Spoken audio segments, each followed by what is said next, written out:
በራሳችን መድረክ ሰላማዊ ሰልፍን ማድረግ እንችላለን። የንግስ በዓል በመጠቀም ታቦት በሚዞርበት ወቅት በአንድ እጃችሁ ሽጉጥ በአንድ እጃችሁ መስቀል የጨበጣችሁ ጳጳሳት ረፉ። አባቶች ምን አሉ እስኪ ጠይቋቸው። ትላንትና ህዳር 18 ስለተገደሉት 11 ኦርቶዶክሳውያን።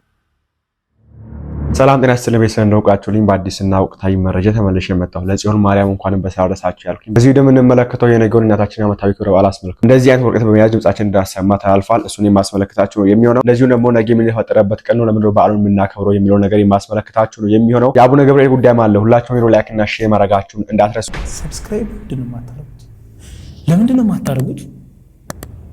አሁን ማርኩ። መጀመሪያ እስከ መምህራችን መምህር ዲያቆን ዮርዳኖስ እንጀምር። ሰዎች ቄስ አትተች እያሉኝ ነው። እንግዲህ አልተችም። እዚህ በኋላ ተዋለሁ። ቄስ፣ መነኩሴ፣ ጳጳስ እንዳትናገር እዚህ በኋላ። ማን ነው እንደዚህ ያለኝ? የእናንተ ብጤ የሆኑ ቄሶች ራሳቸው ማለት ናቸው። አልናገርም፣ ችግር የለውም። ግን ታውቁታላችሁ፣ ለኔ ባልናገር ነው የሚሻለኝ አይደለም ከመናደድ እና ያው አትተቹ ብለውናል ሊቃውንት ናቸው መተው እዚህ በኋላ ለምን ትተቸናለህ ብለዋል። እሺ ደግሞ እስኪ እግዚአብሔር እስካለው ቀን እተዋለሁ በል ያለኝ ቀን እስከምመለስ እተዋለሁ። ያው አስቸጋሪ ነው የኛ ዘመን ሰው አትንኩኝ ነው አይደለም? አትንኩኝ የሚባል ፊልም አክተር አለ አይደለም? እንደሱ አትንኩኝ ነው ነገሩ። ግን ሳያጠፉ አትንኩኝ ጥሩ ነበር። ያጠፉ አትንኩኝ፣ ቤተክርስቲያንን እየቀበሩ አትንኩኝ። በዚህ ዘመን ቤተክርስቲያንን የቀበሯት መናፍቃን አይደሉም። ቤተክርስቲያንን የቀበሯት አሕዛብ አይደሉም። ቤተክርስቲያንን የቀበሯት ፖለቲከኞች አይደሉም። ቤተክርስቲያንን የቀበሯት ጳጳሳት፣ መነኮሳት፣ ካህናት፣ አገልጋዮች ናቸው። ነን እውነት ሐሰት እንዴት ዋላችሁ? ፈርታችሁ አይደለም፣ እውነቱ ነው። እውነት ሐሰት አሁን እናንተ ሳትሆኑ እውነት ወይ ሐሰት ማለት ያለባችሁ ዲያቆናትና ካህናት ናቸው። እናንተማ ምን አይደላችሁ፣ በሰው እየፈረዳችሁ እኮ ነው።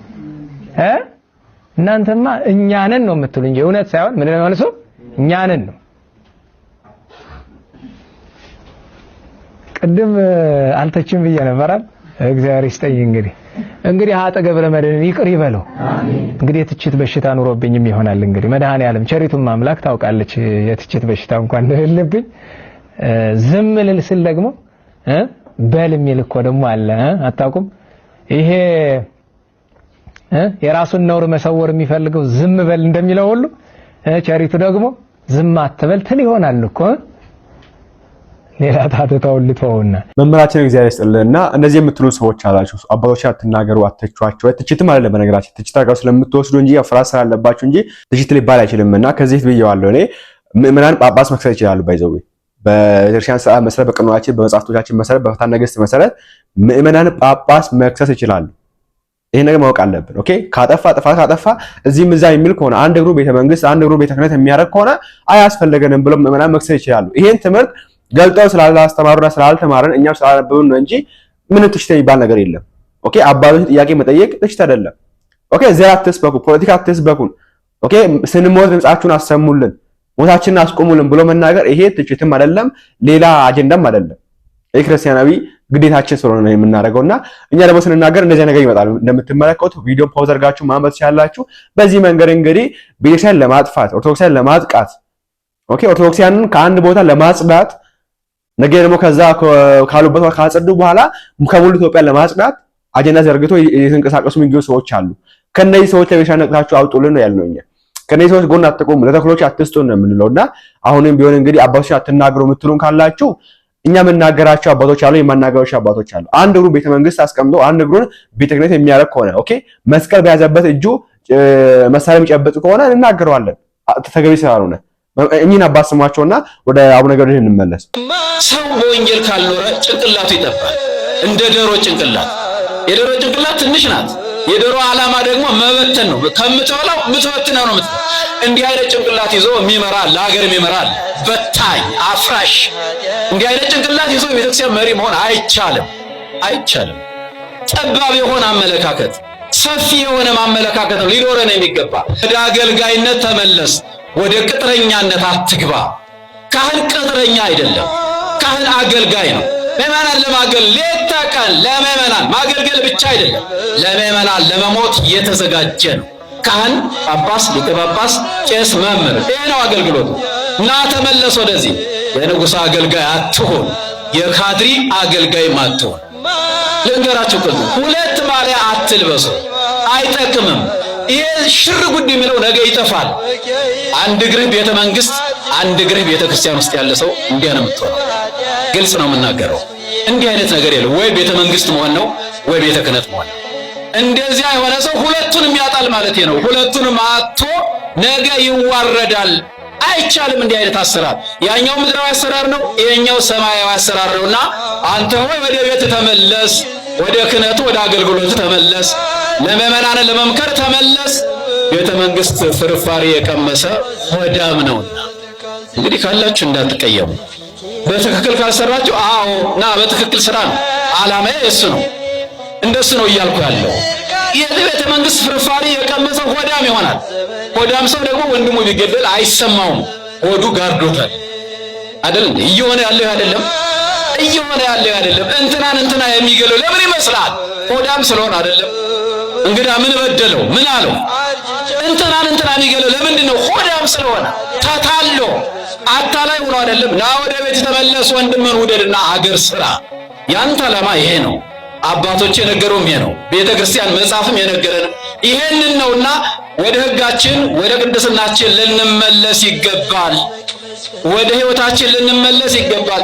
እስቲ ባካችሁ እንዋደድ። በጣም እንመለከተው እንግዲህ የአቡነ ገብርኤል ጉዳይ ነውና አቡነ ገብርኤል ጭፍጨፋ የሚያስነሳ ጦርነት ቀስቃሽ ንግግር እንዳደረገው የምናውቀው ነገር ነውና ወንድማችን ስሞት እስቲ በጣም ጥንንጥዬ መንፈሳዊ መሰረታዊ ሐሳቦችና ዕውቀቶችን አንድ ጳጳስ 40 ዓመት 50 ዓመት ሙሉ አልተረዳም ብለ ለኔ የምትነክረኝ እኔ ጡጦ ምጠባ ህፃን አይደለም። ደን ባለማወቅ የተናገረ አይደለም። ኢትዮጵያ ጓለሞታ ነች፣ ቆሻሻ ነች፣ ከኢትዮጵያ ጋር እንዳትበላ እንዳትጠጣ ብለው የተሳደቡት ጳጳስ አይደሉም ለኔ። ፖለቲካ ውስጥ 40 ዓመት 50 ዓመት ተዘፍዝፎ መንፈሳዊ ዓለም ውስጥ 40 ዓመት 50 ዓመት ተዘፍዝፎ የሚያደርገው ሴራ ሁሉ ባለማወቅ ነው፣ በጎራገርነት ነው። እንግዲህ ኢትዮጵያ ውስጥ ብዙ ጥፋትና ውድመት ያመጡ ግለሰቦች አይናቸውን ፍጥጥ ጥርሳቸውን ግጥጥ አድርገው ያለምንም ሀፍረት ወደ ፊት ለፊት ይመጣሉ። ራሳቸውን ቅዱስና ጻድቅ ሰው አድርገው በህዝብ ዘንድ ለመሳል ይሞክራሉ። ይሄ እጅግ በጣም ነውረኝነት ነው። ጌቾ እንደምታውቁት እንግዲህ በኢትዮጵያ ፖለቲካ በትንሹ ግማሽ ሩብ ክፍለ ዘመን 25 ዓመት በላይ በኢትዮጵያ ፖለቲካ ውስጥ ነበረ። ይሄ ሰው ቀላል ሰው አይደለም፣ ተራ ሰው አይደለም። ያደረጋቸው ጥፋቶች፣ የሰራቸው ውድመቶች ሁሉ በየዋህነት በጎራገርነት ባለማወቅ ባለማስተዋል ያደረገው ጡጦ የሚጠባ ህፃን አይደለም። እያንዳንዱ ነገር አድምቶ አውቆ ተረድቶ አስቦበት ያደረገው ነገር ነው። ከዛ ሁሉ ጥፋትና ውድመት በኋላ ጌቸን ጻድቅ ለትግራይም ለኢትዮጵያም ህዝብም የሚያስብ ቅዱስ አድርጋችሁ ለመሳል የምትሞክሩት እጅግ በጣም አሳፋሪ ነው። ይሄ ችግር በፖለቲካው ብቻ አይደለም፣ በማህበራዊም በመንፈሳዊ ጉዳዮቻችን ጭምር ነው። ለምሳሌ በራሳችን ልዩና በኢትዮጵያ ኦርቶዶክስ ቤተክርስቲያንስ የ60 ዓመት አዛውንት የ50 ዓመት አዛውንት የሆነ ጳጳስ ያጠፋው ጥፋት በየዋህነትና በይቅርታ እንዲወሰድ ትፈልጋላችሁ። እኔ ግን እንደዚህ አይነት ነገር በፍጹም አልሰማም። በጣም ጥንንጥዬ መንፈሳዊ መሰረታዊ ሐሳቦችና ዕውቀቶችን አንድ ጳጳስ 40 ዓመት 50 ዓመት ሙሉ አልተረዳም ብለ ለኔ የምትነክረኝ እኔ ጡጦ ምጠባ ህፃን አይደለም።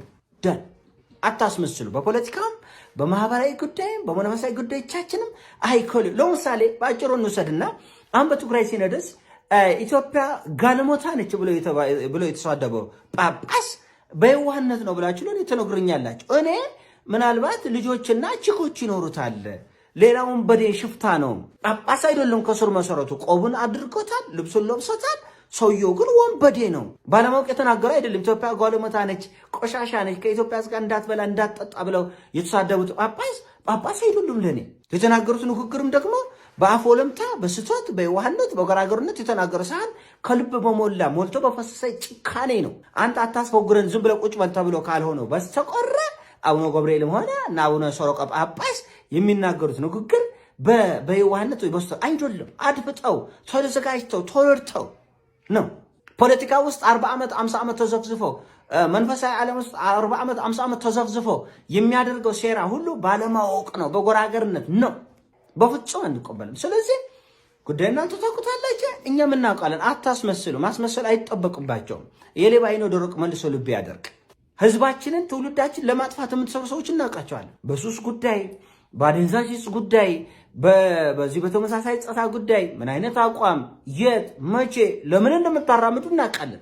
ግን የሌባ አይነ ደረቅ ነው ኢትዮጵያ ውስጥ ያደረገ በቪዲዮ ማስረጃ ከቆረበ በኋላ ይሄማ ኤዲቲንግ ነው ይላል። በቃ በጣም ትልቅ መልእክት ነውና አሁንም ቢሆን አርሰናል ኦርቶዶክሳን እየሞቱ ይገኛሉ። እነሱ ደግሞ በዚህ በኩል እነሱን የኦሮሞ ልጆች ተጠቀሙ ይመስል አላቅም እኔ ገና ከናጽራ ላይ ካውሰት በትብብር አላችሁ መሰለኝ በዚህ መንገድ ጦርነት ቀስቃሽ ንግግር ሲያደርጉ እንመለከታቸዋለንና ይሄ ነገር ተገቢ አይደለም። ኦኬ ይሄ ስንናገር አባቶችን አትተቿቸው፣ አትስደባቸው፣ አልሰደብናቸው፣ አልተቸናቸው። ኦኬ አቡነ ገብርኤል መስቀል በያዙበት እጅ ኦኬ ባቀሩበት አንደበቶ በቀደሱበት አንደበቶ ፖለቲካዊ አያስተምሩ፣ አትከፋፍሉን። ኦኬ እኛን እነሱ ያላችሁ አታስተምሩ፣ አትናገሩ ብሎ መናገር ይሄ ትችትም አይደለም ስድብም አይደለም። ይሄ መታወቅ አለበት። ከዛ ውጭ እንግዲህ አርሲ ላይ አሁንም ኦርቶዶክሳውያን የሞቱ ይገኛሉ። በነገራችን ላይ ትላንትም ሞቱ አላ ወንድማችን ስሙት። ማለቂያ የሌለው የአርሲ ኦርቶዶክሳውያን ግድያ እንደቀጠለ ነው። በህዳር 17 ቀን እህል ሲያጭዱ የነበሩ 19 ኦርቶዶክሳውያን ታግተው እንደነበሩ መረጃ ሰምተናል።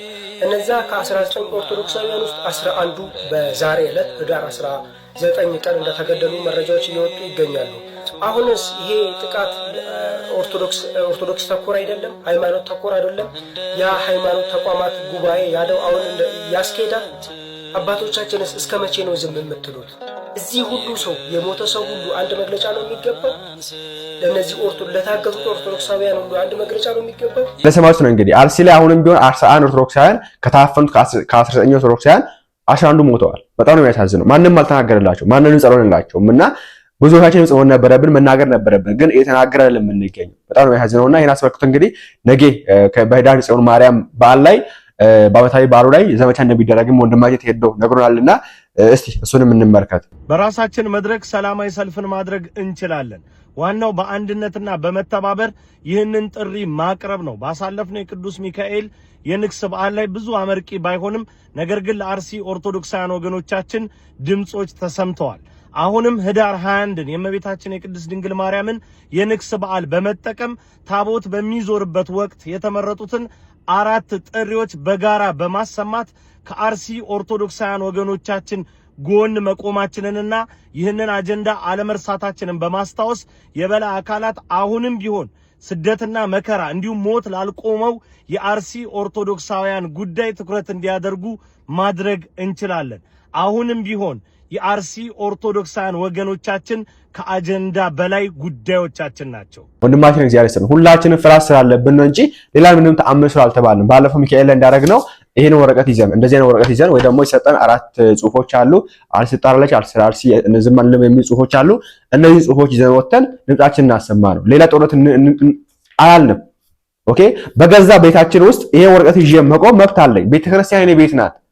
ኦኬ እኔ እግዚአብሔር ልጅ እስከሆንኩ ድረስ ቤተክርስቲያን ደግሞ የሱ ቤት እስከሆነ ድረስ እኔም ቤቴ ነው። ኦኬ የአባቴ ቤት ስለሆነ ለኔም ጀስት እንደ ቤት ነው። ስለዚህ የተቀደሰ ቤት እንደመሆኑ መጠን ድምጻችንን ማሰማት እንችላለን። በቤታችን በአባታችን ቤት ድምጻችንን ማሰማት እንችላለን። ማንም ሊያፈነን አይችልም። ይሄ መታወቅ አለበት። ስለዚህ ፍርሃት እንዳያርባችሁ ሊያጠው ነቀስቆስ አልተባልንምና በአባታችን ቤት አባታችንም እንዲሰማን እነዚሁም ደግሞ አባቶች የተባሉትን እንግዲህ መንጋውን ይጠብቀው የተባሉትን አባቶችም እንዲሰሙ ኦኬ ምዕመናንም እንዲያውቁ የተደረገ የሚገኘው ነገር የተደረገ የሚገኘው ግፍ ምዕመናንም እንዲያውቁ ድምጻችን ማሰማት አለብን እና መዝሙር ዘምሩም ሆነ የተደረገ ስታደርጉ በቤተክርስቲያን ውስጥ በነገው ዕለት ድምጻችሁን እንድታሰሙ በእግዚአብሔር ስም እንጠይቃለን። ሁላችንም መናገር አለብንና የኛ ዝም ማለት ዋጋ ያስከፈል ነው የሚገኘውና ወንድሞቼ ስሟቸው። አባቶች ምን አሉ እስኪ ጠይቋቸው። ትላንትና ህዳር 18 ስለተገደሉት 11 ኦርቶዶክሳውያን ባለማህተብ መሆናቸውን አላወቅንም ይሆን መልሳቸው? ዛሬም ነው እየሞቱ አይደለም?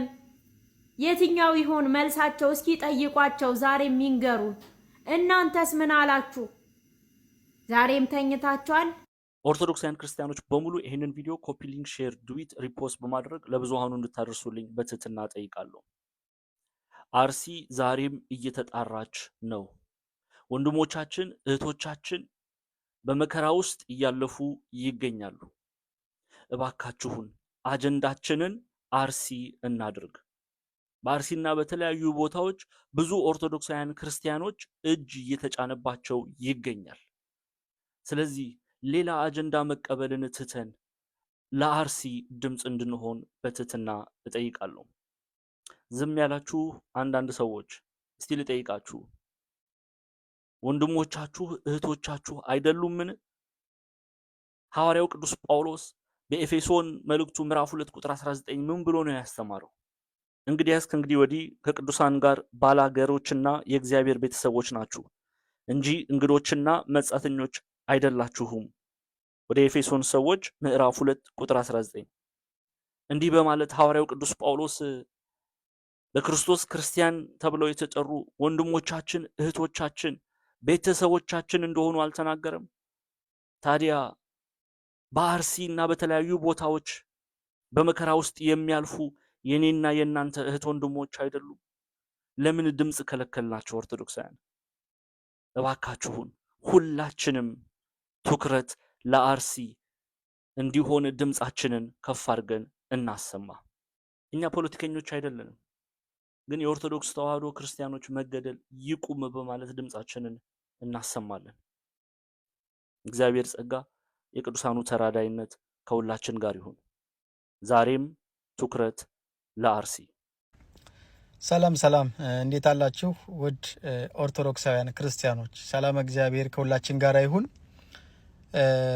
ዛሬም ለአርሲ ኦርቶዶክሳውያን ድምጽ እናሰማለን፣ እንጮሃለን። ፍትህ ፍትህ ፍትህ ለአርሲ ኦርቶዶክሳውያን ክርስቲያኖች እንላለን። ዛሬም በግፍ እየተገደሉ ነው፣ ብዙዎች እየታገቱ ነው። በዚህ በሁለት ቀን ራሱ የምንሰማው ዜና ብዙዎች ታግተዋል፣ ብዙዎች የተፈናቀሉ ነው፣ ብዙዎች ደግሞ በሰቆቃ ላይ ነው ያሉት፣ በሰቀቀን ላይ ነው ያሉት። በቃ መች ነው ወይኔ ተራ እያሉ እየጠበቁ ነው ያሉት። ዛሬም ፍትህ እንላለን። ጊዜ ሰጥቷቸው በቤተ ክህነቱም በቤተ መንግስቱም ጊዜ ሰጥቷቸው የተሾሙ ሰዎች አገርን ይጠብቃሉ፣ የተጣላ ያስታርቃሉ፣ ያለቀሰን ያጽናናሉ፣ እንባ ያብሳሉ የተባሉ ሰዎች ድምጻቸውን አጥፍተዋል። ነገር ግን የአርሲ ኦርቶዶክሳውያን ክርስቲያኖች እንዲሁ እንደ ሳር ከመሬት ላይ የበቀሉ ሰዎች አይደሉም። በአርያ ሥላሴ የተፈጠሩ ሰዎች ናቸው። መድኃኔ ዓለም ኢየሱስ ክርስቶስ በመስቀል ላይ ስጋውን የቆረሰላቸው ደሙን ያፈሰሰላቸው ኦርቶዶክሳዊ ክርስቲያኖች ናቸው። ስለዚህ ምናልባት እነዚህ ግፍ የሚፈጽሙ ሰዎች፣ የክርስቲያኖችን ሞት በየቀኑ የሚያፋጥኑ ሰዎች ጥላቸው ከኛ ከክርስቲያኖች ጋር ብቻ አይደለም፣ ጥላቸው ከክርስቶስ ጋር ነው ቀጥታ። ለምን እንዴት ካላችሁኝ፣ ካስታወሳችሁ ሐዋርያት ሥራ ላይ ያለ ታሪክ አለ። የሳኦል ታሪክ፣ በኋላም ቅዱስ ጳውሎስ የተባለው ክርስቲያኖችን ያሳድ የነበረ በግፍ በማናለብኝነት በግፍ ክርስቲያኖችን በየቀኑ ይጨፈጭፍ የነበረ፣ ያስገድል ይገድል የነበረ፣ ያሳድድ የነበረ፣ በኋላ መድኃኔዓለም ኢየሱስ ክርስቶስ በኃይል በክብር ተገልጦ ለምን ታሳድደኛለህ ያለው። አስታወሳችሁት ያን ታሪክ? አዎ፣ በጊዜው ሳኦል ያሳድድ የነበረው እንዲሁ በአይን የሚታዩ ሰዎችን ክርስቲያኖችን ብቻ ነበር። ለካ ክርስቲያኖችን ማሳደድ ጥሉ ክርስቶስን ማሳደድ ነው። ለካ ክርስቲያኖች ሲገፉ ክርስቶስን እየገፉ ነው ሰዎች። ስለዚህ እናንተ ሰዎች ዛሬ ላይ ደም የሚያፈሱ ሰዎች፣ ክርስቲያኖችን የምትገፉ ሰዎች ትግላችሁ በአይን ከምታያቸው ስጋ ከለበሱት ክርስቲያኖች ጋር ብቻ አይደለም። በ40 እና በ80 ቀን የተቀበሉት ልጅነት ያላቸው ከክርስቶስ አካል ጋር ህብረት ያላቸው ሰዎች ነው የተጋፋችሁ ያላችሁ። ስለዚህ ቀጥታ ትግላችሁ ከክርስቶስ ጋር ነው። ከክርስቶስ ጋር ደግሞ ታግሎ ያሸነፈ በህይወት የኖረ ማንም የለም። የጊዜ ጉዳይ ነው። እግዚአብሔር በመንግስቱ አለ። እግዚአብሔር በዙፋኑ አለ፣ ይመለከታል። ምናልባት ዛሬ በጣም ታዋቂ ሰዎች የተባሉ ምሁራን የተባሉ ጠባቂ ናቸው፣ አለቃ ናቸው የተባሉ ሰዎች ዝም ቢሉም የሚታየው ነገር ሁሉ በቃ የሚታየው ነገር የምናየው ክፉ ነገር ሁሉ ምንም እንዳልተፈጠረ ለማስመሰል የሚሞክሩ ሰዎች ሁሉ በፍርድ ቀን መልስ ይሰጣሉ። ይሄ ግልጽ ነው። ጠባቂ አላቸው። እንደ ሳር ብቅ ብቅ ያሉ አይደሉም። ከመሬት ላይ የፈጠራቸው አምላክ አለ። ይጠይቃል። የሰራቸው የፈጠራቸው ራሱ ስለሆነ ራሱ ነው ሊገልም ሊያድንም የሚችል ራሱ እግዚአብሔር ብቻ ስለሆነ ዛሬ በግፍ የአርሲ እና አካባቢዋ ኦርቶዶክሳውያን ክርስቲያኖች እስካሁኗ ድረስ ዛሬም ጭምር በግፍ እየታፈኑ ነው። ብዙዎቹ በሰቀቀን ላይ ነው ያሉት። የሞታቸውን ቀን እየቆጠሩ ነው ያሉት። ብዙዎቹ የታገቱ ነው ያሉት። ስለዚህ ፍትህ ለአርሲ ኦርቶዶክሳውያን ድምጻችን እናሰማለን። እኛ አይሰለችንም። ከጎናቸው ሆነን እንኳን አጠገባቸው ቆመን እንባቸውን እንኳን ባናብስ በያለንበት አካባቢ ሆነን ድምጻችንን እናሰማለን። ፍትህ ለአርሲ ኦርቶዶክሳውያን። በነገራችን ላይ ዛሬ ዝምታችን ነገ ዋጋ ያስከፍለናል። ኦኬ፣ ታዲያ ዝምታችን ነው ዛሬ ዋጋ ያስከፍለ የሚገኘው። ዛሬ በሰሜን በኩል ጦርነት አለ። ትላንትና በትግራይ በኩል የሚደረገው ጦር ተቃውሞ ቢቆሙ ኖሮ ዛሬ በዛ በኩል ሲደረግ እነዛ ተቃውሞ ይቆሙ ነበር። ግን አልሆነም። ኦኬ ትላንት በኔ ነው ነገ በኔ ተላላልን ዛሬ ይሄው ያነው ይጨፈጨፈ ይገኛል በየቦታው እና ፖለቲካው ደግሞ ነገ በኔ እንደልን አይፈልግም ለምን አይቆይማ ህዝቡ አንድ ሆነ ፖለቲከኞችን እነዚህ ሀገር የሚያባሉትን አያቆያቸውም አንድ መሆን ያስወራቻል ድምጻቸውን ያሰማሉ እሱ ስለማይፈልግ መካፈል ነው የሚፈልገው እና ባካችሁ ነገ በኔ ብለን ሁላችንም ቤታችን እስኪ አንጠብቅ ቤታችንም ነው የመጣውና ባካችሁ ይሄን ነገር አሁን የሚሆን ለማስቆም ድምጻችንን እናሰማ ፈልጋለሁ አሁን ላይ ለቤተክርስቲያን ፈተናው ነው የሚገኙ አካላት አሉ ወንድማችን ስሙት ቤተክርስቲያናችን ዛሬ ለደረሰችበት መሳደድ ቤተ መቅደሷ መንደድ ንጹሃን አባቶቿ በየገዳሙ መታረድ ያንበሰውን ድርሻ የሚይዘው በቤተ ክርስቲያን ተሰግዝጋችሁ ጉዞ እናዘጋጃለን እያላችሁ የሰንበት ተማሪነን እያላችሁ ቀላል ቁጥር የሌላችሁ ንጹሃን አባቶች አፋቸውን ከፍተው ለቤተ መቅደስ ድምጽ እንዳይሆኑ ገንዘብ ያስለመዳችሁ ዓለማዊን ነገር ወስዳችሁ ያለማመዳችሁ ህዝቡ በኑሮ ውድነት ምክንያት በአንዳንድ ነገሮች መጨመር አስራት ማስገባት ሲያክተው የተለያየ ድራማቲካል ነገር እየሰራችሁ ከገዳም ከበረሃ ለነፍሳችሁ አስመስላችሁ ቤታችሁን ያደሳችሁ ቤታችሁን የሰራችሁ ለቤተ መቅደስ አንድ ቋጠሮ ጧፍ እየለመናችሁ ቤታችሁን በጅብሰን ያሰራችሁ ምንም አይነት የሥራ የህይወት ታሪክ የሌላችሁ አካውንታችሁ ላይ ብዙ ብር ያላችሁ ጠያቂ ያልተገኘባችሁ እናንተ በቤተ መቅደስ የተወሸቃችሁ ማንነታችሁን ታውቃላችሁ ከኪሳቸው አዋጣው ጉዞ ሲባል ቤተ መቅደስ ሲባል ጧፍ ገዝተው ሻማ ገዝተው ቤተ መቅደስን የሚያገለግሉ እንዳለ ሁሉ ቁጥራችሁ ቀላል የማይባል ከቄሳ ውስጥ እስከ ጉዞ አዘጋጅ ከላይ እስከ ታች ተናባችሁ በአገር በጎጥ ተከፋፍላችሁ ቤተ መቅደስ ተነካ ብላችሁ እንደ ኤሊ ቅርፊት ከለር ሰጣችሁ ቤተ መቅደስ ተነከች አባት ታረደ ብላችሁ የሶስት ቀን ሐዘንና ነጋሪት ጎስማችሁ ዙራችሁ ወደ ዋናው መንገዳችሁ ዝርፊያችሁ የምትመለሱ ገብረ ኢየሱስ ከሱ አይን አትሰወሩም ከገብረ ኢየሱስ አይን አትደበቁ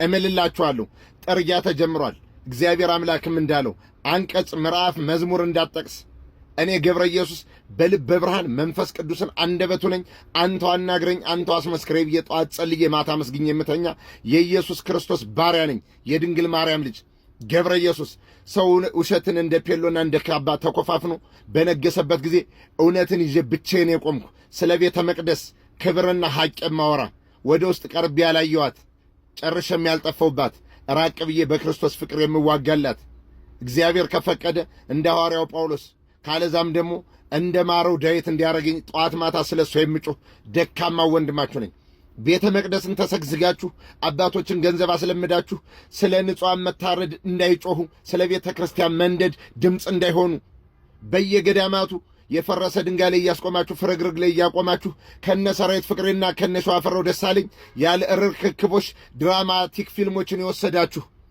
ስርዓት ያዙ ጥርጊያ መጥቶላችኋል አካውንታችሁ ቢፈተሽ ምን ሰርታችሁ ምን እንዳመጣችሁ መናገር አትችሉም ከብዙ ካህናት እስከ ጉዞ አዘጋጅ ምንም አይነት የጉዞ ታሪክ የህይወት ታሪክ የሌላችሁ ጧት ማታ 24 ሰዓት ቤተ መቅደስ በማገልገል መልኩ በቅርፊት ተሸፍናችሁ ከአውሮፕላን ከመኪና እየተንቀሳቀሳችሁ የክርስቶስ ፍቅር በሚመስል ማንነታችሁ ራሳችሁን ያበለጸጋችሁ ገብረ ኢየሱስ እየነገራችሁ ነው ተመለሱ ቀጩ ሕገ መንግሥቱ የገብረ ኢየሱስ አንደበት የለም ቀጩ እግዚአብሔር አምላክ ሰይፍ አንስቷል ከመጣው ወረርሽኝ አድኑም ከተጠያቂነት አትሰወሩም ሕግ ትቷችኋል ለሕግ ስለተመቻችሁ አባቶችን አርክሳችሁ ገንዘብ አስለምዳችሁ ቤተ መቅደስ ላይ ዙሪያ የሚገኙ ሱቆችን በአገር ልጅ ታከራያላችሁ ለማይገባ ነገር ታከራያላችሁ 9 ሰዓት ቅዳሴ እየተደረገ ፓስቲ ምግብ ቡና እንዲሸተው ታረጋላችሁ ሃይባይ ጠያቂላችሁም በኢየሱስ ክርስቶስ ፍቅር የተቆጣው ገብረ ኢየሱስ የመጣው መከራ መቀበል የተዘጋጀው የዚህ ዘመን ወጣት የማይፈራው ገብረ ኢየሱስ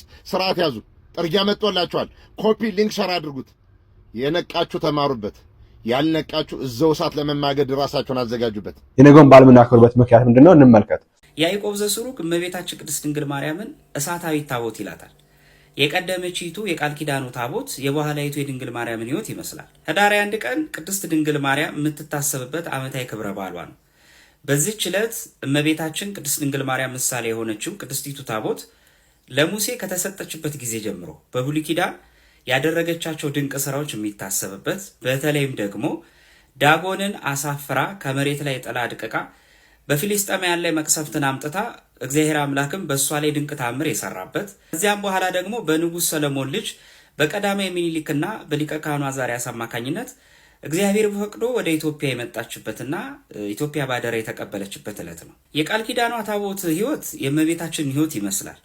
አንድ ሰው በመጽሐፍ ቅዱስ ውስጥ ቅድስቲቱ ታቦት ያሳለፈችውን ሕይወት ቢመለከትና እመቤታችን ያሳለፈችውን ሕይወት ቢመለከት ለበኋላ ለእመቤታችን ምስጢርና ምሳሌ ሆኖ ያገኘዋል። እግዚአብሔር አምላክ ሙሴን ወደ ደብረ ሲና ከጠራው በኋላ ሙሴ 40 ቀን ጾሞ ነበር።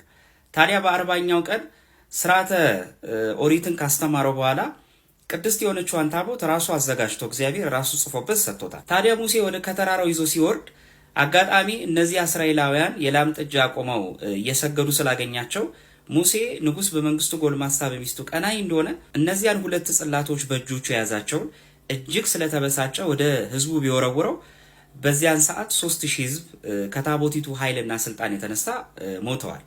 ከዛ በኋላ ግን ለዚያች ምትክ እንድትሆን ሁለተኛ ታቦትና ጽላት እግዚአብሔር አምላክ እንዲሰራ ለሙሴ ያዞታል። ታዲያ ታቦቲቱን ሲሰራ ከማይነቅዝ የግራር እንጨት ነው ስራ ያለው። የማይነቅዝ ማለት ምን ማለት ነው? በእኛም ሲተረታውን በሀገራችንም ከእንጨት መርጠው ለታቦት ከሰው መርጠው ለሹመት ይባላል። እንኳን ለታቦት ሰው እንኳን ቤት ሲሰራ የማይነቅዝ ያረጠበ ደረቅነት ያለው ለቤት መስሪያነት የሚመች ነው የሚሆነው። ያቺ ቅድስቲቱ ታቦት ለክብረ እግዚአብሔርም ነው ከማይነቅዝ የግራር እንጨት ያለው። ሁለተኛው ደግሞ ደጓሏ ለእመቤታችን ምሳሌ ስላላት ነው። እንዴት?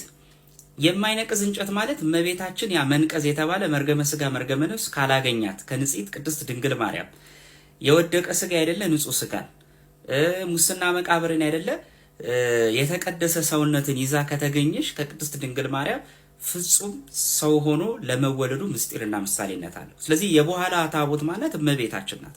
ከማይነቅዝ የሚለው መርገም ያላረፈባት ጉስቁልና ያልወደቀባት መሆኗን ያመለክታል። ከዛ ደግሞ ታቦቲቱን በውስጥና በውጭ በወርቅ ለብጣት ብሎታል።